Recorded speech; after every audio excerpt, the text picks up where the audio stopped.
Hello बच्चों, कैसे हाल चाल हैं। पढ़ाई वढ़ाई सब मस्त चली बच्चों। तो बच्चों हम लोग झारखंड पीजीटी के बेटा अगले वीडियो पर आ चुके हैं। देखो बेटा, मैं आपको बार बार याद दिला रहा हूँ, पिछले वीडियो में भी मैंने आपको याद दिलाया था, हर बार याद दिलाऊंगा कि ये हमारा सिलेबस जो है ये यूपीएससी मैथ्स ऑप्शनल से काफ़ी हद तक मैच करता है, काफ़ी हद तक उसके जैसा है। तो अभी आप ये क्लासेस पढ़ करके एक बार सरकारी टीचर बन जाइएगा, उसके बाद अपनी तैयारी नहीं छोड़िएगा। आप मैथ्स को ऑप्शनल सब्जेक्ट लेकर के यूपीएससी की तैयारी करिएगा और निश्चित है आप यूपीएससी क्वालिफाई कर देंगे, बस तैयारी नहीं छोड़िएगा। चलिए बच्चों, हम लोग कैलकुलस पढ़ रहे थे और कैलकुलस मैंने बताया कि आप अपना सिलेबस देखेंगे, सबसे पहले लीनियर अलजेब्रा है, फिर कैलकुलस है। तो कैलकुलस में बेटा सबसे पहला लिखा है रियल नंबर। अब रियल नंबर को अच्छे से पढ़ना है, तो बेटा हम लोग रियल नंबर को ही अच्छे से पढ़ रहे थे। पिछले वीडियो में मैंने रियल नंबर की कुछ इंपॉर्टेंट बातें आपको बताई थी। अब देखो, रियल नंबर का एक और बहुत इंपॉर्टेंट क्वालिटी होता है, वो होता है मॉडुलस। इसका यूज बेटा हर जगह हर समय होता है, तो इसको हमें जरा समझना पड़ेगा। रियल नंबर का देखो, एक तो होता है मॉडुलस फंक्शन। तो हम लोग मॉडुलस या मॉडुलस फंक्शन दोनों काफ़ी हद तक सेम चीज़ें होते हैं, दोनों में थोड़ा फर्क होता है। अभी हम चूंकि रियल नंबर पढ़ रहे हैं तो हम केवल मॉडुलस पढ़ रहे हैं। आगे चल के इसी को y के बराबर कर देंगे तो वही मॉडुलस फंक्शन बन जाता है ना। आगे चल के जब हम इसी को y के बराबर कर देंगे तो वही चीज़ मॉडुलस फंक्शन बन जाती है। अभी फिलहाल हम लोग इसको पढ़ रहे हैं खाली मॉडुलस। देखो ध्यान दो, या कई लोग इसको अब्सोल्यूट वैल्यू भी कहते हैं, अब्सोल्यूट वैल्यू। देखो ध्यान दो, जैसे मॉडुलस का सिंबल बच्चों इस प्रकार से होता है ना, दो वर्टिकल लाइन है ना, दो ऐसी लाइंस, इसका मतलब हो गया मॉडुलस। मॉडुलस का मतलब जो अंदर आपका रियल नंबर है उसकी केवल पॉजिटिव वैल्यू लेनी है बस। जैसे कि मान लो अगर मैं मॉडुलस ऑफ -2 कर दूं तो इसका आंसर केवल 2। मान लो मॉडुलस ऑफ -3 कर दूं तो इसका आंसर केवल 3। मॉडुलस ऑफ -1/2 कर दूं तो इसका आंसर केवल 1/2 है ना। एक बहुत बड़ा कंफ्यूजन जो लोगों को होता है, कहते हैं सर मॉड x बराबर +-x ना, ऐसा कभी नहीं लिखना, ये बहुत बड़ी मिस्टेक है, ऐसा नहीं लिखते। क्यों नहीं लिखते मैं तुमको बताऊंगा। मॉड x बराबर +-x बिल्कुल नहीं होता, ऐसी बात दिमाग में है तो निकाल डालिए। एक और बड़ा कंफ्यूजन बच्चों को होता है कि √4 बराबर +-2 ना, ऐसा भी बिल्कुल नहीं लिखना। √4 का वैल्यू केवल 2 होता है, समझ लो बात। तो क्यों होता बताऊंगा सब बताऊंगा, लेकिन ये बेसिक जो है अपने थोड़ा सा बेटा इंप्रूव करो, बहुत काम आएंगे। देखो ध्यान दो, मान लो मॉडुलस ऑफ -1.2 अगर मैं लेता हूं तो इसका वैल्यू क्या हो जाएगा, प्लस का 1.2 है ना। यहां पर हम x का मतलब कोई भी रियल नंबर। तो मॉडुलस कहता है कि अगर आपने मॉडुलस के अंदर निगेटिव वैल्यू लिया तो बाहर निकल के वो क्या बन जाएगा, पॉजिटिव बन जाएगा। अच्छा, अब अगर मान लो मैंने मॉडुलस के अंदर पॉजिटिव ही वैल्यू ले लिया तो वो पॉजिटिव ही रहेगा। अगर मान लो मॉडुलस के अंदर मैंने पॉजिटिव वैल्यू ले लिया तो पॉजिटिव ही रहेगा। अगर मॉडुलस के अंदर 0 ले लिया तो 0 ही रहेगा। तो मतलब प्लस वाले केस में वो उसी के बराबर हो जाता है, 0 वाले केस में भी उसी के बराबर हो जाता है, लेकिन माइनस वाले केस में मॉडुलस उसका माइनस साइन छीन लेता है और उसको प्लस बना देता है। ठीक, अब देखो दिक्कत बेटा कहां पर आती है। दिक्कत इस प्रकार की चीजों में आती है, जैसे कि मान लो मैंने लिखा मॉडुलस ऑफ a - b लिखा। अब समस्या बेटा देखो यहां पर ये आई कि जो a - b लिखा है ये प्लस है या माइनस है, हमें खुद ही नहीं पता। भाई ये थोड़ी कहेंगे a b से बड़ा है या b a से बड़ा है। भाई a b c d तो अल्फाबेट है ना, a b c d की वैल्यू तो कुछ भी हो सकती है ना, a2 हो सकता है, b1 हो सकता है, उल्टा भी हो सकता है, a1 हो सकता है, b2 भी हो सकता है। तो अब जैसे यहाँ पर बेटा हम पहचान गए थे कि मॉडुलस के अंदर प्लस है या माइनस है, हम पहचान गए थे, देखते ही समझ गए थे। लेकिन यहाँ पर हम ये समझ नहीं पा रहे हैं कि मॉडुलस के अंदर प्लस है या माइनस है। यहाँ पर हम ये बात समझ नहीं पा रहे हैं कि मॉडुलस के अंदर प्लस है या माइनस है। तो ऐसे केस में बेचारा मॉडुलस कंफ्यूज हो गया, वो समझ नहीं पाया कि हम आंसर निकालने क्या, क्योंकि उसको अपना आंसर तो प्लस निकालना है। अगर उसने अपना आंसर मान लो a - b निकाल दिया तो अब जरूरी थोड़ी है कि a - b की वैल्यू प्लस ही हो। भाई क्या पता a b से छोटा हुआ तो a - b वो अपना आंसर नहीं निकाल सकता है ना। तो उसने क्या सोचा, उसने कहा कि यार देखो तुमने मुझे कंफ्यूज किया है, अब मैं थोड़ा दिमाग से काम लूंगा। क्या देखो अब वो क्या करेगा, अब वो कहेगा कि देखो ऐसा है, अगर a b से बड़ा है तो हमारा आंसर a माइनस बी होगा। क्यों? क्योंकि अगर a b से बड़ा है तो a माइनस बी की वैल्यू प्लस हो जाएगी, और अगर a b से छोटा है तो उसने कहा हमारा आंसर b माइनस ए होगा। क्योंकि अगर a b से छोटा है मतलब b अगर a से बड़ा है तो b माइनस ए का आंसर क्या आएगा, प्लस में आएगा, है ना। तो उसने भी चालाकी से काम लिया, बोला कि अगर आप चालाक हैं तो हम भी बहुत बड़े चालाक हैं। अच्छा, और अगर a b के बराबर हुआ तो दोनों बराबर हो गए, दोनों बराबर हो गए तो अंदर जीरो आ गया, अंदर जीरो आ गया तो उसने कहा हमारी वैल्यू अब जीरो हो गई, है ना। तो ऐसा ये केसेस मॉडुलस तभी बनाता है जब वो अंदर समझ ना पाए। अब जैसे कि मान लो अगर मैं मॉड ऑफ x माइनस 1 लेता हूं, ठीक है, तो अब देखो यहां पर फिर वही समस्या आ गई। अब x के बारे में पता तो है नहीं कि वो क्या है, तो x माइनस 1 की वैल्यू कुछ भी हो सकती है। तो उसने कहा कि भाई देखो ऐसा है, अगर आप x को 1 से बड़ा लोगे तो हमारा आंसर x माइनस 1 आएगा, अगर आप x को 1 से छोटा लोगे तो हमारा आंसर 1 माइनस x आएगा, अगर आप x को 1 के बराबर लोगे तो हमारा आंसर 0 आएगा। तो उसने 3 केस बना दिए, क्योंकि अगर x 1 से बड़ा है ना। अब देखो जैसे ये जो है ना 1 माइनस एक्स, है ना, बात समझ गए ना। अगर x 1 से बड़ा तो x माइनस 1 की वैल्यू प्लस आएगी, अगर x 1 से छोटा तो 1 माइनस एक्स की वैल्यू प्लस आएगी, क्योंकि मॉडुलस को हर हालत में अपनी वैल्यू बाहर प्लस निकालनी है या जीरो निकालनी है। मॉडुलस किसी भी हाल में अपनी वैल्यू को निगेटिव नहीं निकाल सकता, मॉडुलस या तो प्लस निकालेगा या वैल्यू को जीरो निकालेगा। देखो अब होता क्या है बच्चों, यहां पर एक बात और जरा यहां पर समझो कि जैसे ये जो 1 माइनस एक्स है ना, इसको मैं माइनस ऑफ एक्स माइनस 1 भी लिख सकता हूं। मतलब जो पहला वाला केस है उसी के आगे मैं माइनस लगा दूं, तो ऐसा कर सकता हूं, कोई दिक्कत नहीं है, ठीक बात। तो इसी को देख के क्या होता है, मतलब यहां पर समझो बात को ध्यान से, कि जैसे मान लो अगर हम लोग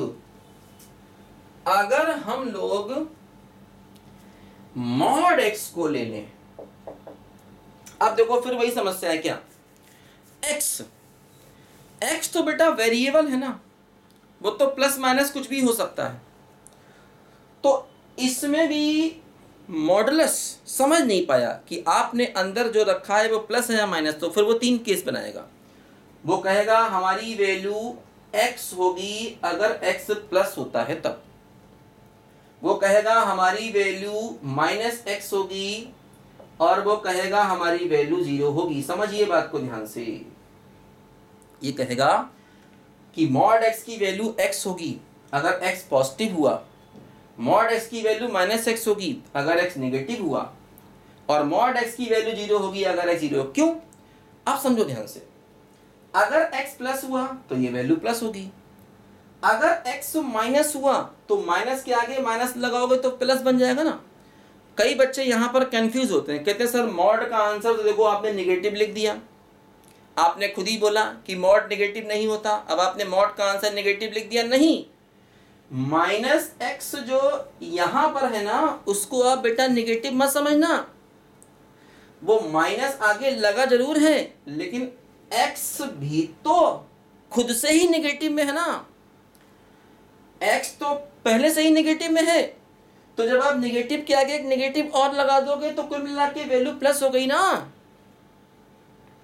माइनस एक्स वो माइनस है नहीं, वो माइनस आगे लगा देख के मत समझना कि कुल मिला के माइनस है। कि मान लो अगर मैं माइनस ऑफ माइनस 1 लिख दूं तो अब तो ये प्लस 1 बन गया ना, तो वही चीज है कि आगे माइनस देख के उसको माइनस मत समझ लेना, है ना, समझ गए। तो इसीलिए अब इसी को देख के लोग कंफ्यूज होते हैं, कहते साहब मॉड एक्स तो प्लस माइनस एक्स होता है ना, प्लस माइनस एक्स नहीं होता, कंडीशन भी लिखना जरूरी है। मॉड एक्स प्लस एक्स तब होगा जब एक्स पॉजिटिव होगा, और मॉड एक्स माइनस एक्स तब होगा जब एक्स नेगेटिव होगा। ये बातें नहीं भूलो बच्चों, ध्यान से समझो इसको। अच्छा, अब देखो बच्चों क्या होता है कि ये जो आपने मॉड लिखा है ना, इसको लोग एक परिभाषा मान लेते हैं, कहते हैं यार ये मॉडुलस की परिभाषा है। तो अब ये लोग क्या करते हैं, कहते हैं कि देखो एक काम ये किया जाए, इन दोनों केसेस को मिला दो। जैसे कि ऐसे लिखो, x अगर x greater equal to 0 minus x अगर x लेस देन 0। ठीक है, इन दोनों केसेस को मिला सकते हैं, ऐसा लिखते हैं, किताब वाले ऐसा लिखते हैं। हाँ देखो ऐसा भी लिख सकते हैं कि इन दोनों को मिलाएं, इसकी वैल्यू x अगर x पॉजिटिव और माइनस x अगर x लेसर इक्वल टू 0, इन दोनों को भी हम मिला सकते हैं। ठीक है, लेकिन किताब वाले ज्यादातर इसको लिखते हैं, इसको नहीं लिखते हैं, तो हम भी यही लिखेंगे, हर जगह आपको यही लिखा मिलेगा। कर सकते हैं, गलत वो भी नहीं ध्यान रखना। अच्छा, तो मतलब हम लोग इसी डेफिनेशन को फॉलो करेंगे।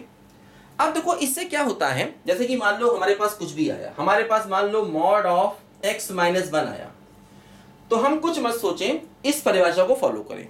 देखो जैसे अब आप ये समझ लो परिभाषा क्या है। परिभाषा ये है मॉड x बराबर x अगर x पॉजिटिव है और माइनस x अगर x नेगेटिव है। ये हमारी परिभाषा है कुल मिलाकर के। तो अब हम इसी को फॉलो करें, इस परिभाषा से कुछ भी हो वो आप निकाल सकते हो, क्योंकि देखो ये चीजें हमें हर जगह करनी पड़ती हैं आगे। देखो समझो, मान लो हम ये परिभाषा यहां पर लगाएं तो क्या होगा, x की जगह x माइनस 1 रख दो तो क्या हुआ, ये हो गया क्या, x माइनस 1 पॉजिटिव और minus of x minus 1 negative. तो क्या हुआ, ये हुआ x minus 1 x greater equal to 1, ये हुआ 1 माइनस x लेस देन 1। तो को यही अभी हमने लिखा था। वो अलग बात है, उसमें इक्वल टू वाला केस 0 अलग से लिख दिया था। अभी जो हमने मॉड ऑफ x माइनस 1 लिखा था ना बेटा, वो यही था। वो 3 केस वहां इसलिए थे क्योंकि x इक्वल टू 1 पर वैल्यू 0 हमने अलग से लिख दी थी। तो हम क्या करेंगे, इसको परिभाषा चाहे तो मान लें, और ये परिभाषा कैसे आई आप समझ गए। ठीक है, इससे हर एक मॉड निकल जाएगा, क्योंकि बेटा ये जो आप कर रहे हो ना, इसको कहते हैं मॉडुलस को डिफाइन करना। हिंदी में लिख दें इसको कहते हैं मॉडुलस को डिफाइन करना। कई बार हिंदी लिखो तो लगता है लिख ही नहीं पाएंगे, भूल गए कैसे लिखा जाता है बहुत दिनों से हिंदी लिख नहीं रहे ना, हिंदी मीडियम के पढ़े हैं, मतलब ऐसा नहीं है हिंदी से प्यार नहीं है, हिंदी से प्यार है, मजबूरी है बेटा, क्या करें। और मतलब हम क्या कर सकते हैं, मेरे हाथ में कुछ नहीं ना अब सारी किताब है, ये एग्जाम वो एग्जाम सब अंग्रेजी में ही हो रहे हैं, तो मतलब मजबूरी है, क्या करें। ठीक है, इससे कहते हैं मॉडुलस को डिफाइन करना। ठीक, मान लो अपने को ये करना है, इसको मिटा देते हैं। ठीक है, मान लो हमको ऐसे है, मॉडुलस ऑफ x प्लस 1 है मान लो, तो क्या होगा, x की जगह x प्लस 1 कर दो तो क्या हो जाएगा, ये हो जाएगा x प्लस 1 अगर x प्लस 1 पॉजिटिव और माइनस ऑफ x प्लस 1, ठीक है, अगर x प्लस 1 निगेटिव। एक ही बात है, जहां जहां x दिखाई दे रहा ना उसकी जगह पर x प्लस 1 कर दो। ठीक है, जहां जहां x दिखाई दे रहा है x प्लस 1 कर दो। अब ये क्या हुआ, ये हुआ x प्लस 1 को उधर ले गए तो x greater equal to minus 1, ये क्या हो गया, ये हो गया minus x minus 1 x less than minus 1। ऐसे लिख सकते हैं, इसको ले गए उधर, ऐसा कर सकते हैं, कोई दिक्कत नहीं। ठीक बात है। तो ये बेटा हम लोगों ने क्या किया, मॉडुलस को डिफाइन करना सीख लिया। एक बात और अच्छे से समझ लो, देखो होता क्या है, कभी भी अगर अंडर रूट एक्स स्क्वायर हो तो उसे x लिखने की गलती नहीं करना, उसे क्या लिखना, उसे मॉड x लिखना, मॉड x। ऐसा इसलिए क्योंकि अंडर रूट का आंसर हमेशा प्लस होता है। देखो अंडर रूट के बारे में 2 बातें याद रखनी है, अंडर रूट के बारे में 2 बातें याद रखनी है, हमेशा ध्यान रखो। क्या, अंडर रूट के अंदर जो भी आएगा वो हमेशा 0 होगा या 0 से बड़ा होगा। अंडर रूट के अंदर माइनस नहीं आता कैलकुलस में, अंडर रूट के अंदर अगर माइनस आया तो वो नंबर बन जाता है इमेजनरी, और इमेजनरी संख्याओं की इज्जत केवल कॉम्प्लेक्स नंबर में होती है। बस कॉम्प्लेक्स नंबर से बाहर निकले, इमेजनरी संख्याओं, काल्पनिक संख्याओं को कोई नहीं पूछता। ये तो दुनिया का नियम है यार, जब उससे काम पड़ा तो पूछ रहे हैं कल को तुम भी पहले सरकारी टीचर बनोगे फिर डीएम बनोगे, भूल जाओगे कौन एचडी सर, कहाँ के एचडी सर, मैं नहीं जानता, मैं किसी से नहीं पढ़ा, मैं तो खुद से पढ़ा हूँ। अरे कोई बात नहीं यार, तुम्हारा भला होना चाहिए। खैर तुम ऐसा नहीं हो, तुम अच्छे बच्चे हो। जब मैं बच्चा कहता हूँ तुम परेशान तो नहीं होते हो, आदत पड़ गई ना पढ़ाते पढ़ाते। और हमारी समझ से तुम मुझसे छोटे ही हो गए जितने जो पढ़ रहे होगे। मैं करीब करीब इस समय 49 का चल रहा हूँ, तो हमें लगता है तुम मुझसे छोटे ही हो गए। और अगर बड़े भी हैं तो कोई बात नहीं, है ना, गुरु शिष्य की परंपरा है बेटा, ये तो है ना, कोई दिक्कत नहीं। हाँ तो मैं क्या कर रहा था, अंडर रूट के अंदर जो भी आएगा वो हमेशा प्लस में आएगा या जीरो हो सकता है। और हाँ, अंडर रूट का आंसर जो आएगा ना वो भी प्लस होगा या जीरो होगा। तो जैसे अंडर रूट 4 है तो बहुत से लोग इसका आंसर +-2 लिखते हैं, तुम नहीं लिखना, तुम केवल 2 लिखना। देखो इसीलिए अंडर रूट x² को x नहीं लिखा गया क्योंकि x तो नेगेटिव भी हो सकता है, मॉड x लिखा गया क्योंकि अब मॉड x का मतलब वैल्यू प्लस हो गई, ये कंफर्म है। जैसे कि मान लो अंडर रूट ऑफ x - 1 का होल स्क्वायर कभी दिया जाए तो इसको मॉड लिखना, मॉड, ठीक है ना, ध्यान रखना, ठीक है। देखो ये कंफ्यूजन कहाँ से आता है मैं बता दूं। देखो बच्चे क्यों कंफ्यूज होते हैं, बच्चे क्या पूरी दुनिया क्यों कंफ्यूज होती है इस चीज में, मैं बता दूं। देखो ध्यान से लिखो जरा इसको, ये कंफ्यूजन कहाँ से आता है। अंडर रूट 4 का जो मामला है ना, ये दुनिया कंफ्यूज इसमें क्यों होती है। बेटा बेसिक देखो सीखना जरूरी है, पूरा सिलेबस पढ़ना है लेकिन बेसिक पढ़ना बेटा बहुत जरूरी है, ये हर समय हमको परेशान करेंगे वरना। जैसे मान लो एक सवाल मैंने किया, मैंने कहा x² = 4, तो x बराबर अंडर रूट 4 और अंडर रूट 4 तो +-2। बस हम यही गलती कर रहे हैं, हमने ये स्टेप ही गलत कर दिए तभी हम कंफ्यूज हुए। ऐसे नहीं करना था, करना ऐसे था, x² = 4, x बराबर +- अंडर रूट 4, ये सही स्टेप है।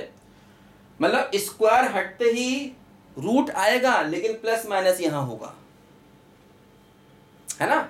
अब जब यहाँ +- है तो दो बातें हैं, अंडर रूट 4 और minus under root 4। Under root 4 का वैल्यू क्या हो गया 2, माइनस अंडर रूट 4 का वैल्यू क्या हो गया -2।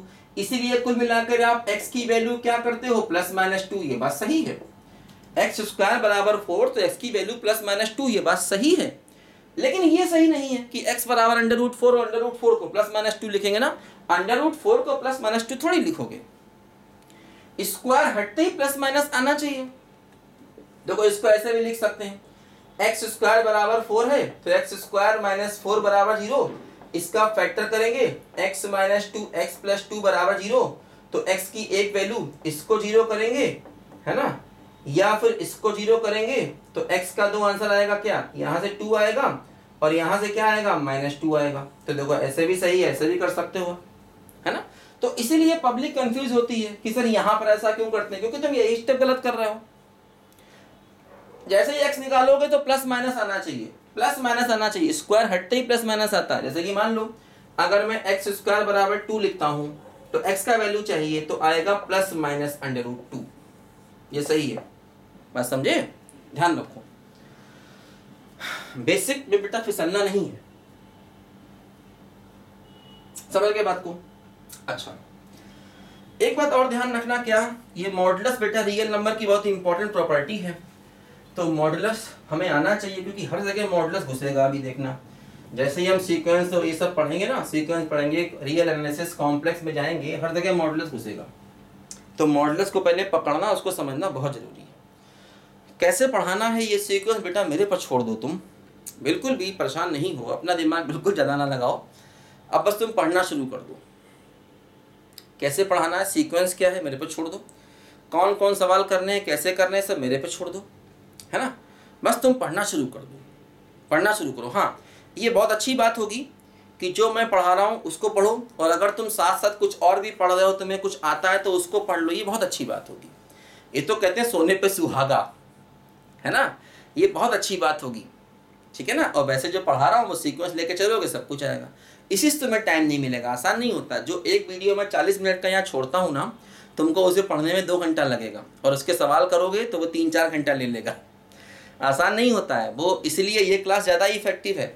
जैसे जो लोग ऑफलाइन पढ़ते हैं ना क्लास में बैठ करके, वो क्लास इतनी इफेक्टिव नहीं होती है, ठीक है ना। मतलब यहाँ जो 40 मिनट पढ़ाया हुआ होता है ना, वो ऑफलाइन के 2 घंटे के बराबर हो जाता है। है ना। समझो बात को, देखो ध्यान दो। अब एक बात और समझो बच्चों, इंपॉर्टेंट क्या, कि जैसे मॉडुलस -2 है, ये भी 2 है, मॉडुलस ऑफ +2 है, ये भी 2 है, तो इसका मतलब मॉड ऑफ -2 बराबर मॉड ऑफ +2, यानी मॉड ऑफ -x बराबर मॉड ऑफ +x, मतलब मॉड के अंदर प्लस माइनस मैटर नहीं करता। जैसे कि मान लो मॉड ऑफ x -1 है, इसको मैं मॉड ऑफ 1 - x लिखूं तो कोई दिक्कत नहीं। मॉड ऑफ a - b है, इसको मॉड ऑफ b - a लिखूं तो कोई दिक्कत नहीं। मॉड के अंदर प्लस माइनस बिल्कुल भी मैटर नहीं करता है। इस बात को जरा बच्चों यहां पर समझ लो। देखो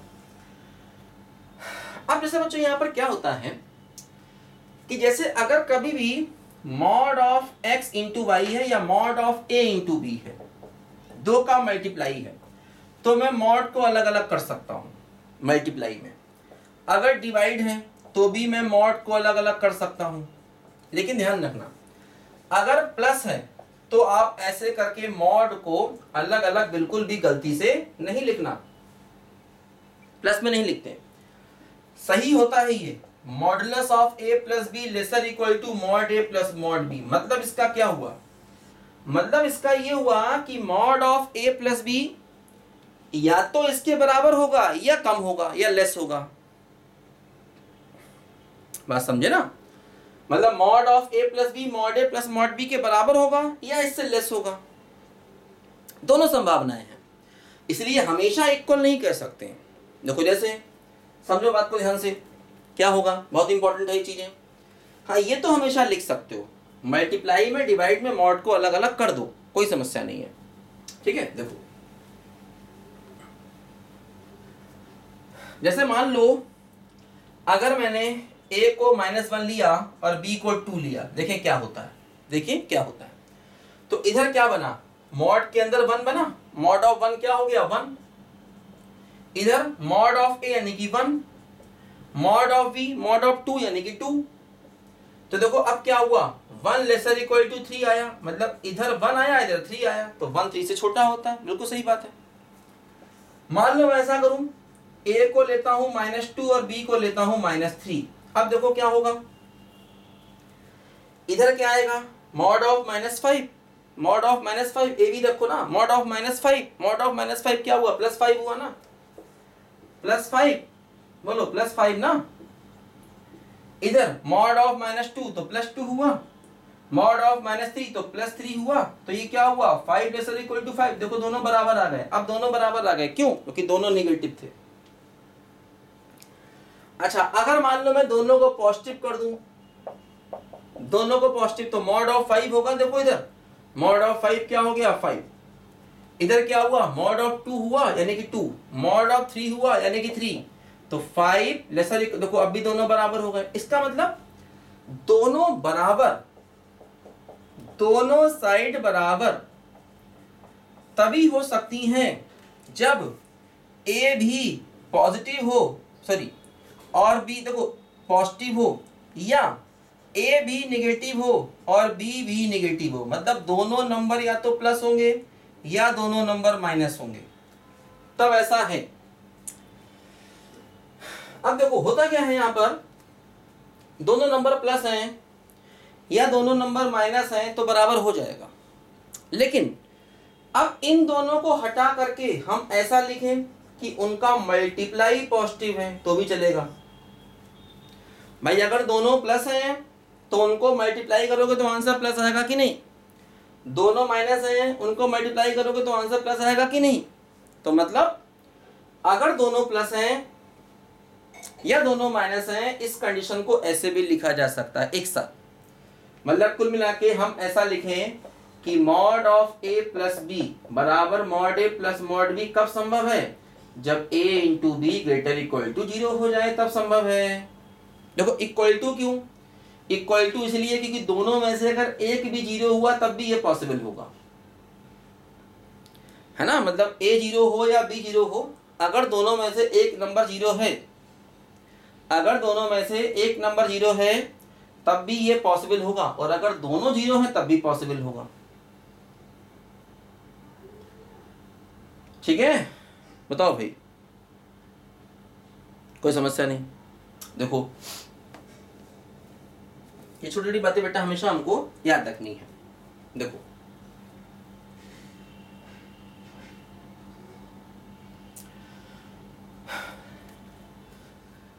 तुमसे मिलकर, एक बात और समझना बच्चों, यहां पर क्या होता है, एक बात और समझना, जैसे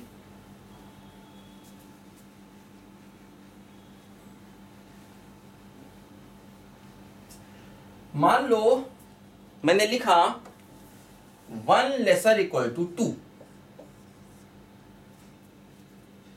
ठीक, तो इसमें दो पॉसिबिलिटी है, क्या 1 लेस देन 2 या 1 इक्वल टू 2, और होता है और, तो ठीक है 1 बराबर 2 तो गलत हो गया, लेकिन 1 लेस देन 2 तो सही है ना। तो इस पूरे को ट्रू कहा जाता, सच। देखो एक होता अपने आता है, अपने सिलेबस में भी है डिस्क्रीट मैथमेटिक्स, पढ़ेंगे वही पढ़ेंगे, इंटरेस्टिंग है, हर चीज इंटरेस्टिंग है भाई, जो भी सिलेबस में है बेटा हर चीज इंटरेस्टिंग है। डिस्क्रीट भी पढ़ेंगे, उससे भी सवाल आता है अपने यहाँ। ये डिस्क्रीट का कॉन्सेप्ट है, हालांकि मैं बहुत ज्यादा डिस्क्रीट में जा नहीं रहा हूँ। एक चीज सही है और एक चीज गलत है, तो दोनों का जो और होता है वो सही माना जाता है, मतलब ऐसा लिख सकते हैं, ऐसा लिख सकते हैं, ये ट्रू स्टेटमेंट है, सत्य कथन है ये, ठीक। मान लो मैं लिखूं 3 लेसर इक्वल टू 3, इसमें देखो दो बातें हैं, क्या 3 लेस देन 3 या 3 इक्वल टू 3। अब 3 लेस देन 3 तो गलत है, लेकिन 3 इक्वल टू 3 सही है, तो एक गलत एक सही, तो कुल मिला के पूरा का पूरा स्टेटमेंट क्या हो गया, ट्रू हो गया, ऐसा लिख सकते हैं।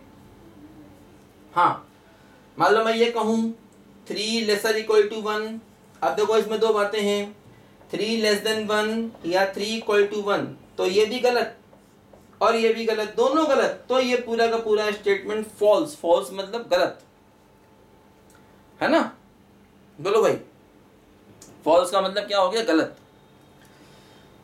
ठीक है, क्योंकि इसमें दोनों ही बातें गलत हैं। 3 लेस देन 1 नहीं होता, 3 इक्वल टू 1 भी नहीं होता, यहाँ पर 1 बराबर 2 नहीं होता, कोई बात नहीं, गलत है, लेकिन 1 लेस देन 2 तो होता, ये सही है, इसलिए पूरा सही। यहाँ पर 3 लेस देन 3 नहीं होता, ये गलत है, लेकिन 3 बराबर 3 तो होता है ना, बीच में और है, इसलिए ट्रू है, तो पूरा स्टेटमेंट क्या हो गया, ट्रू हो गया। तो ये गलतियां छोटी मोटी नहीं करना। हाँ जैसे कि मान लो मैं लिखूं, खैर तुम समझ गए होगे, इतने एग्जाम्पल सही, टेंशन ना पालो, ठीक है। देखो अब थोड़ा सा मैं आपको एक बात और समझा दूं जिसका बहुत यूज होता है सवालों में हर जगह, इन इक्वेशन, एक कॉन्सेप्ट होता है इन इक्वेशन, या जिसको इन इक्वलिटी भी कहते हैं। हायर मैथ्स में बेटा इसका यूज बहुत होता है। हायर मैथ्स में इन इक्वेशन जो है ना, इन इक्वलिटी, ये जगह जगह पर घुस जाती है, बच्चों को परेशान करती है। तो ऐसी वो चीजें जो हमको भविष्य में परेशान करना चाहती हैं या करेंगी, उनको अभी से निपट लेना जरूरी है। देखो क्या होता है, ये चार चीजें अगर कभी भी लग जाएं तो इन चारों को कहा जाता है इनइक्वेशन या इक्वलिटी। जैसे मान लो मैंने लिखा 3x + 1 = 2, तो ये क्या है, इक्वल है, इसे क्या कहा जाएगा, इक्वेशन। लेकिन अगर मान लो मैं लिखूं 3x + 1 > 2, तो ये इनइक्वेशन। या मैं मान लिखूं 3x + 1 ≤ 2, तो ये भी इनइक्वेशन। इन चारों में से कोई भी सिंबल आया तो इनइक्वेशन। अब जैसे इक्वेशन से x निकलता है, जैसे यहां से हम x निकाल सकते हैं, भाई 3x बराबर क्या हो गया 1, तो x बराबर क्या हो गया 1/3। तो जैसे हम इक्वेशन से x निकाल सकते हैं, वैसे ही हम इन इक्वेशन से भी x निकाल सकते हैं। दो कैसे, जैसे कि मान लो अगर मैं आपको एक क्वेश्चन दूं 2x - 1 ≥ 3, मान लो ये दिया। अब इससे आप x कैसे निकालोगे, इसको उधर ले गए, जैसे ये क्वेश्चन में करते हैं, > 4, 2 से डिवाइड किया तो > 2। तो x का जो आंसर आया > 2 आया। इसको ऐसे भी लिखा जा सकता है क्लोज टू से इंफिनिटी, मतलब हम वो सारे रियल नंबर लेंगे जो 2 के बराबर है। अब देखो ये वही क्लोज इंटरवल आ गया, इधर क्लोज इधर ओपन, इन्फिनिटी पर तो हमेशा ओपन रहता ही रहता है ना। तो अब यहां पर समझो बात को ध्यान से, इसको ऐसे भी लिख सकते हैं, मान लो ये 2 है तो 2 या 2 से ज्यादा। अब एक बहुत इंपॉर्टेंट बात देखो समझना, एक्चुअली क्या है ना, ये प्रॉपर्टी है रियल नंबर की, कि अगर मान लो a लेस देन b है और हम दोनों तरफ कुछ नंबर जोड़ें या घटाएं तो फर्क नहीं पड़ता, कर सकते हैं। दोनों तरफ हम कोई भी रियल नंबर प्लस करें या माइनस करें तो फर्क नहीं पड़ता, कर सकते हैं। देखो जैसे यहां पर हम जब 1 को इधर ले गए तो ऐसा माना जाएगा कि दोनों तरफ मैंने 1 जोड़ा है, तो कोई फर्क नहीं पड़ा, या घटाएंगे तब भी फर्क नहीं पड़ेगा। अच्छा, एक बहुत इंपॉर्टेंट बात कि अगर मान लो मैं इसमें किसी भी पॉजिटिव नंबर से मल्टीप्लाई करूं तो कोई समस्या नहीं, पॉजिटिव नंबर से डिवाइड करूं तब भी कोई समस्या नहीं। लेकिन जैसे ही मैं इसमें किसी नेगेटिव नंबर से मल्टीप्लाई करूंगा दोनों तरफ, तो ये इनइक्वेशन बदल जाएगा, या अगर मैं नेगेटिव नंबर से डिवाइड करूंगा तब भी ये इनइक्वेशन बदल जाएगा। समझ लो बात को ध्यान से, बहुत इंपॉर्टेंट चीज। मतलब किसी भी इनइक्वेशन में अगर तुम कभी भी पॉजिटिव नंबर से मल्टीप्लाइड या डिवाइड करोगे तो जैसा लेस है वो लेस ही रहेगा, और ग्रेटर होता तो ग्रेटर ही रहता। लेकिन जैसे ही आप किसी नेगेटिव नंबर से दोनों में मल्टीप्लाई कर दोगे तो इनइक्वेशन बदलेगा, मतलब लेस से ग्रेटर हो जाएगा, और अगर ग्रेटर होता तो लेस हो जाता। मान लो अगर ऐसे हो जाता तो ये ऐसे हो जाता, यहां भी ऐसे हो जाता, कोई दिक्कत नहीं। ठीक, तो नेगेटिव नंबर से जब तुम मल्टीप्लाई या डिवाइड करोगे तो हमारा इनइक्वेशन जो है ना वो बदल जाएगा। बहुत इंपॉर्टेंट बात, समझो बात को ध्यान से। जैसे कि मान लो ऐसा करें, एक सवाल है, x minus 1/3 greater equal to 4। अब हमसे कहा गया कि यहां से बताओ x क्या होगा, हमसे क्या कहा गया, यहां से बताओ x क्या होगा, तो हम 3 को मल्टीप्लाई कर देंगे, क्योंकि 3 पॉजिटिव नंबर है तो कोई फर्क नहीं पड़ने वाला। तो क्या हुआ, x minus 1 greater equal to 12 हो गया, क्योंकि 3 बच्चों यहाँ पर पॉजिटिव नंबर है तो कोई फर्क नहीं पड़ने वाला। तो x ग्रेटर इक्वल टू 13 हो गया। इसको ऐसे भी लिख सकते हैं, क्लोज 13 से लेकर के इन्फिनिटी, वही अपना क्लोज इंटरवल, क्योंकि 13 या 13 से बड़े सारे रियल नंबर हमारे पास आ गए। अच्छा, मान लो अगर सवाल ऐसे होता है ना, सवाल मान लो ऐसे करके होता,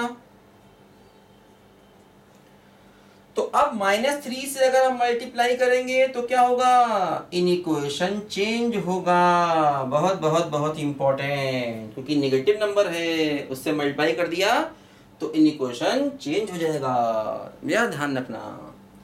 अब x क्या हुआ, उसको उधर ले गए तो -1 + 2, तो x क्या हुआ, ग्रेटर इक्वल टू -1 हुआ, कोई दिक्कत नहीं। इधर उधर ले जाने में कोई दिक्कत नहीं, इधर उधर ले जाते हैं जैसे इक्वल में करते हैं ना, प्लस से उधर ले गए माइनस बन जाएगा, माइनस उधर ले गए प्लस बन जाएगा, इधर उधर जैसे इक्वल में करते हैं ना वैसे ही है, कोई दिक्कत नहीं यहाँ पर। लेकिन नेगेटिव से मल्टीप्लाई किया तो क्या हुआ, इन इक्वेशन को हमको चेंज करना पड़ गया बच्चों। हाँ, समझ गए ना। देखो अब देखो एक बहुत इंपॉर्टेंट बात बच्चों यहां पर आप लोग समझ लीजिए। देखो समस्या क्या आती है, मान लो अगर सवाल ऐसे हुआ, आप क्या करोगे, क्या इसको मल्टीप्लाई कर दिया जाए इधर, क्या इसको इधर मल्टीप्लाई कर दिया जाए, नहीं, बिल्कुल नहीं, गलत कर दिया आपने। क्यों, क्योंकि बेटा जो x + 1 है ना, x + 1 क्या ये पॉजिटिव है, आप जानते हैं, नहीं जानते, क्योंकि इसमें x आ गया। भाई x + 1 पॉजिटिव है क्या, नहीं पता, हमको नहीं पता, क्योंकि इसमें x आ गया ना। x तो वेरिएबल है, चर राशि है, चर राशि, चर अचर होता ना, वेरिएबल कांस्टेंट, तो x तो वेरिएबल है मतलब चर राशि है, वो कुछ भी हो सकती है। और जब वो कुछ भी हो सकती है तो हमको कैसे मालूम कि यार ये प्लस है या माइनस है, क्योंकि इसमें x पर डिपेंड करेगा, तो कभी भी क्रॉस मल्टीप्लाई नहीं करना ऐसे केस में। हाँ देखो, इस प्रकार का कोई भी सवाल हो जिसमें x आ गया, वेरिएबल आ गया, तो गलती से भी अब तुम कहो ये सवाल है, अब तुम कहो कि यार ऐसा करें x को मल्टीप्लाई करके खत्म कर दें कहानी और यहाँ से हम x की वैल्यू निकाल के बैठ जाए कि ये हमारा आंसर आ गया ना, बिल्कुल आपने गलत कर दिया। क्योंकि बच्चों वही चीज है ना, जो x है मेरे बच्चों, x पता नहीं पॉजिटिव है या निगेटिव है, क्या है। तो थोड़ा सा बेटा इनइक्वेशन सीखना जरूरी है, क्योंकि अब यहाँ पर हमें इक्वल कम दिखेगा अनइक्वल ज्यादा दिखेगा पूरे सिलेबस में। बात केवल कैलकुलस की नहीं है, बात केवल कैलकुलस की नहीं है बेटा, पूरे हर जगह जितने भी टॉपिक हम पढ़ेंगे, रियल पढ़ेंगे, कॉम्प्लेक्स पढ़ेंगे, जो भी पढ़ेंगे, मैकेनिक्स पढ़ेंगे, प्रोबेबिलिटी पढ़ेंगे, हर जगह हमको इक्वल तो कम दिखेगा, ग्रेटर लेस ज़्यादा दिखेगा, परेशान करता है। तो इसलिए बेसिक समझ रहे ये चीज़ें परेशान ना करें, क्योंकि सिलेबस का एक सही सीक्वेंस जरूरी है मेरे बच्चों। तो अब इस प्रकार के सवालों को करना कैसे चाहिए, तो इसके लिए हम लोग नेक्स्ट लेक्चर पे चलेंगे कि इस प्रकार के सवाल जहां क्रॉस मल्टीप्लाई नहीं किया जा सकता है, जहां वेरिएबल घुसा हुआ है, तो इस प्रकार की इनइक्वेशन को हम लोग आखिर सॉल्व कैसे करेंगे, इसके लिए हम लोग अगले लेक्चर को पढ़ेंगे। तो टेंशन नहीं पालिएगा बच्चों, सब होगा अच्छे से होगा, समझ के होगा और एग्जाम से पहले होगा। ठीक है बच्चों, चलिए बच्चों, बाय बाय।